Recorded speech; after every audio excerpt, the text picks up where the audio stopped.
नमस्कार, आपका स्वागत है जस्ट हिंदी में। मैं हूं आपके साथ राशि और अब वक्त हो चला है कुछ अच्छी खबरों का।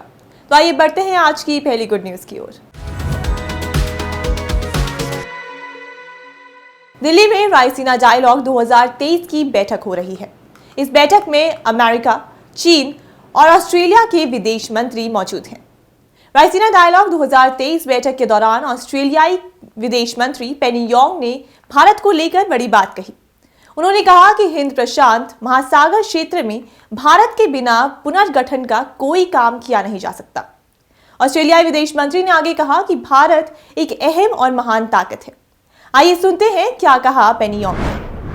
Critical power, a great power in the region, that there is no reshaping of the Indo-Pacific with the attributes that Australia would seek without India. I'd also make the point, and I think we've seen that in not only in how Jai engages with the world and his narrative around it, but also Prime Minister Modi.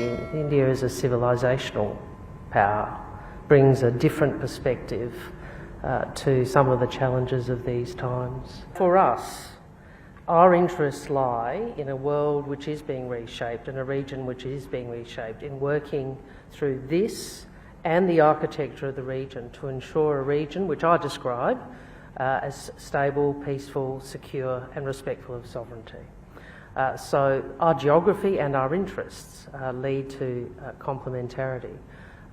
So I also believe that there is a tangible complementarity in the sense that there are things that we engage with Pacific Island nations on, things with which we engage with the ASEAN countries of the ASEAN region on, issues on which we engage in this grouping, and they are all aligned with our interests in economic development, in prosperity, in stability, and in the protection of sovereignty.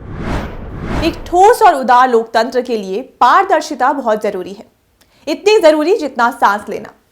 Supreme court ने कहा है कि अच्छे लोकतंत्र के लिए चुनाव प्रक्रिया की स्पष्टता बनाए रखनी चाहिए, वरना इसके परिणाम अच्छे नहीं होंगे। चुनाव प्रक्रिया की पारदर्शिता ही वो चाबी है जिससे किसी भी पार्टी या नेता के लिए सत्ता के दरवाजे खुल सकते हैं। दरअसल कोर्ट ने एक महत्वपूर्ण निर्णय सुनाया है, जिसके अनुसार अब केंद्र सरकार मुख्य चुनाव आयुक्त और बाकी चुनाव आयुक्तों की नियुक्ति सीधे और अकेले नहीं कर पाएगी। मजबूत से मजबूत पार्टी को भी पराजय का स्वाद चखना पड़ता है, क्योंकि वोट की ताकत सर्वोच्च है और इसे हमेशा के लिए बनाए रखना हम सबका कर्तव्य है। हम सब यानी न्यायपालिका, कार्यपालिका और वो सब जो इस चुनाव प्रक्रिया से परोक्ष या प्रत्यक्ष रूप से जुड़े हुए हैं या जुड़ने वाले हैं। दरअसल कोर्ट ने एक महत्वपूर्ण निर्णय सुनाया है, जिसके अनुसार अब केंद्र सरकार मुख्य चुनाव आयुक्त और बाकी चुनाव आयुक्तों की नियुक्ति सीधे और अकेले नहीं कर पाएगी। अब प्रधानमंत्री, लोकसभा में नेता प्रतिपक्ष और भारत के प्रधान न्यायाधीश मिलकर इसकी नियुक्ति करेंगे। इसके साथ ही कोर्ट ने केंद्र सरकार को यह भी कहा है कि चुनाव आयोग का एक अलग सचिवालय बनाने की तैयारी की जाए। जहां तक नियुक्तियों का सवाल है, वो इन 3 लोगों द्वारा ही की जाएगी, जब तक संसद कोई अलग या नया कानून नहीं बनाती। अब तक सत्ता में जो भी रहा हो, राज चाहे जिस पार्टी का भी हो, चुनाव आयोग में नियुक्तियां सरकारें अपने चहेतों की ही करती हैं। प्रत्यक्ष रूप से तो नहीं, परोक्ष रूप से समय समय पर सत्ता में बैठे राजनीतिक दलों को इसका फायदा भी हुआ होगा। यहाँ तक कि चुनाव की तारीखों और चरण भी सत्ता दल की मर्जी के अनुसार ही तय करने तक के आरोप चुनाव आयोग पर लगते रहे हैं। लेकिन अब ऐसा कुछ नहीं होगा। नोएडा के लोगों को मेट्रो में सफर के दौरान लजीज व्यंजन खाने जैसा अनुभव होगा। जी हां, आपने सही समझा। नोएडा के सेक्टर 137 में यूपी का पहला मेट्रो कोच रेस्टोरेंट खुलने जा रहा है। रेस्टोरेंट एक्वा लाइन मेट्रो के एक कोच में बनेगा, जिसमें 50 लोग एक साथ बैठकर लजीज खाने का लुत्फ उठा सकेंगे।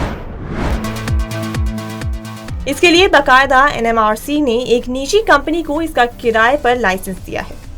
मेट्रो प्रबंधन ने निजी कंपनी को 3 माह में कोच में कंप्लीट सेटअप लगाने की बात कही है। अब इसके लिए कंपनी द्वारा आर्किटेक्ट से अनुबंध कर कोच में बिना किसी बदलाव के रेस्टोरेंट बनवाएगी। हालांकि मेट्रो प्रबंधन ने कंपनी को कोच लाइसेंस पर दिया है, जिसके कई प्रकार की शर्तें लगाई गई हैं। मेट्रो प्रबंधन की ओर से निजी कंपनी से किए गए एग्रीमेंट के मुताबिक मेट्रो कोच में बैठने की व्यवस्था में कोई बदलाव नहीं किया जा सकेगा। यहाँ आने वाले ग्राहक मेट्रो में बनी सीटों पर ही बैठकर खाने पीने का आनंद ले सकेंगे। इसके पीछे मेट्रो प्रबंधन का तर्क है कि कस्टमर्स को ये फील हो कि वो मेट्रो में सफर के दौरान लजीज खाने का जायका ले रहे हैं। वहीं प्रबंधन ने कंपनी को मेट्रो कोच के बाहर करीब 200 वर्ग मीटर का एरिया एक्स्ट्रा दिया है। कंपनी को यहाँ मानचित्र लगाना होगा जिससे ग्राहकों को यहाँ आने की जानकारी मिले। हालांकि नियमों में कुछ छूट भी दी गई है जिसमें बाहर के एरिया में निजी कंपनी बैठने का प्रबंध कर सकती है। निजी कंपनी से 9 वर्ष के लिए मेट्रो प्रबंधन के अनुबंध किया गया है जिसमें हर 2 साल बाद निजी कंपनी को लाइसेंस रिन्यू करवाना होगा। फीफा विश्व कप 2022 को जीतने वाले कप्तान लियोनेल मेसी ने अपनी चैंपियन टीम अर्जेंटीना के लिए एक स्पेशल गिफ्ट देने का फैसला किया है। मेसी ने अपनी टीम के मेंबर्स और स्पोर्ट्स स्टाफ के लिए 35 गोल्ड आईफोन का ऑर्डर दिया है।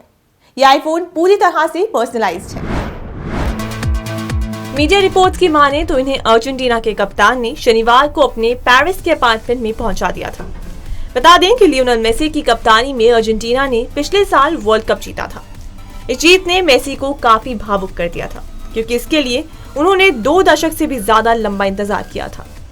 दरअसल 20 वर्षों में ये पहली बार था जब किसी गैर यूरोपीय टीम ने विश्व कप जीता था।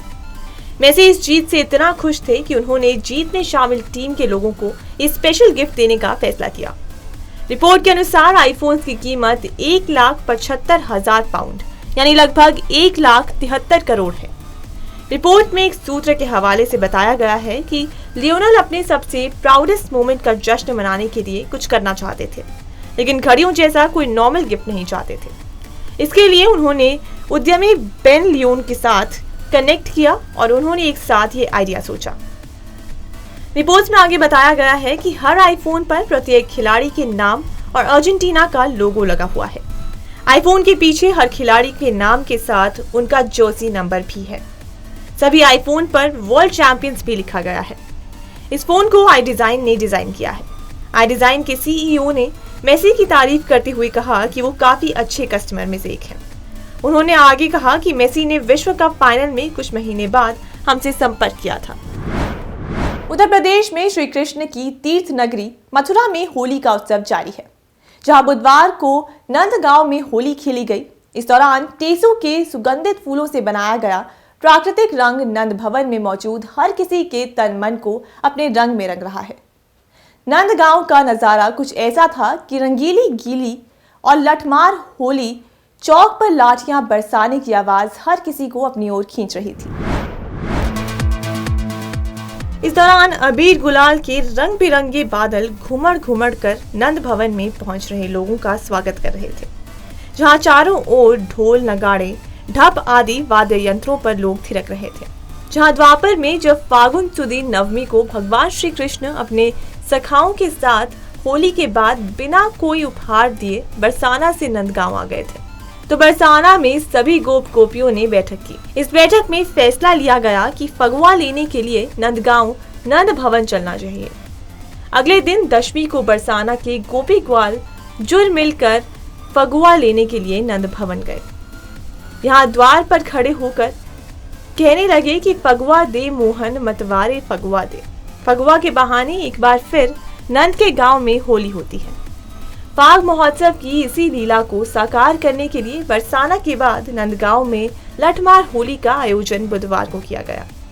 इस दौरान बुधवार की दोपहर करीब 2 बजे से ही बरसाना से राधा रानी सखी स्वरूप बरसाना से हुरियारों का आगमन शुरू हो गया। इंडियन ऑयल कॉर्पोरेशन ने अपने कर्मचारियों की मैच मेकिंग का जिम्मा खुद उठा लिया है। दरअसल कंपनी ने जनवरी 2023 में एक मैट्रिमोनियल पोर्टल शुरू किया है, जिससे कंपनी में काम करने वाले लोग यही काम करने वाले लोगों में अपना जीवन साथी चुन सकें। कंपनी की ये कोशिश सफल भी होती नजर आ रही है।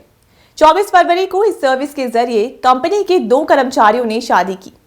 इंडियन ऑयल की इस नई सर्विस का नाम है आयुसियंस टुगेदर। इस सर्विस के जरिए कंपनी के 2 कर्मचारी सीमा यादव और तरुण बंसल मिले। हाल ही में उन्होंने शादी भी कर ली है। सीमा और तरुण कंपनी की नई सर्विस के जरिए शादी करने वाला पहला कपल है। इस शादी ने आईओसी के चेयरमैन और मैनेजिंग डायरेक्टर श्रीकांत माधव वैद्य भी शामिल हुए। उन्होंने सोशल मीडिया पर शादी की तस्वीर भी शेयर की, जिसे लोग खूब पसंद कर रहे हैं। श्रीकांत ने सोशल मीडिया पर कपल की शादी की फोटो शेयर करते हुए लिखा कि मैं तरुण और सीमा के मिलन को देखकर बहुत रोमांचित हुआ।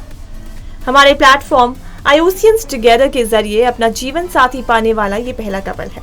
आपको जीवन भर खुशियों की कामना।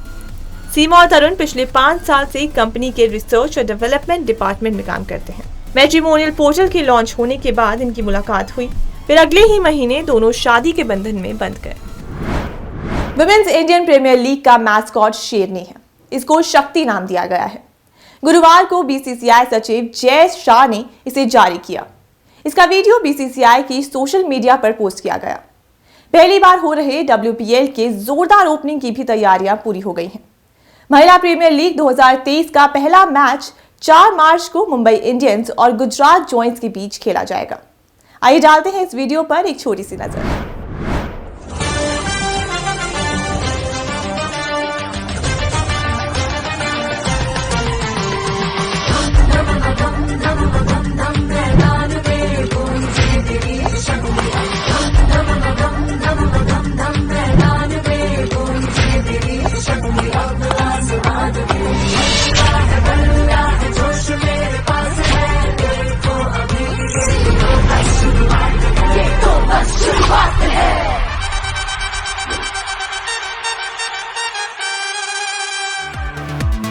ओपनिंग सेरेमनी में बॉलीवुड एक्ट्रेस कियारा आडवाणी प्रस्तुति देंगी।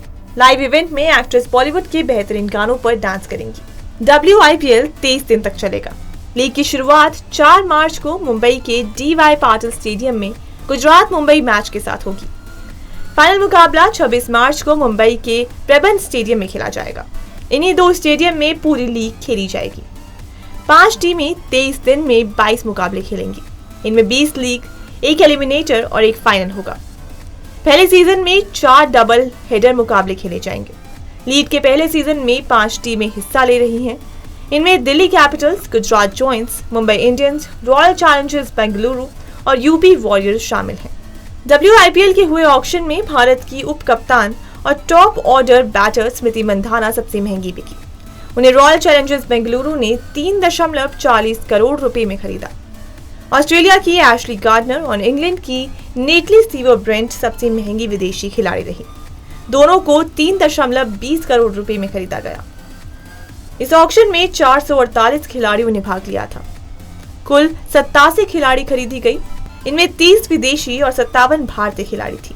5 टीमों ने ऑक्शन में 60 करोड़ 50 लाख रुपए खर्च किए।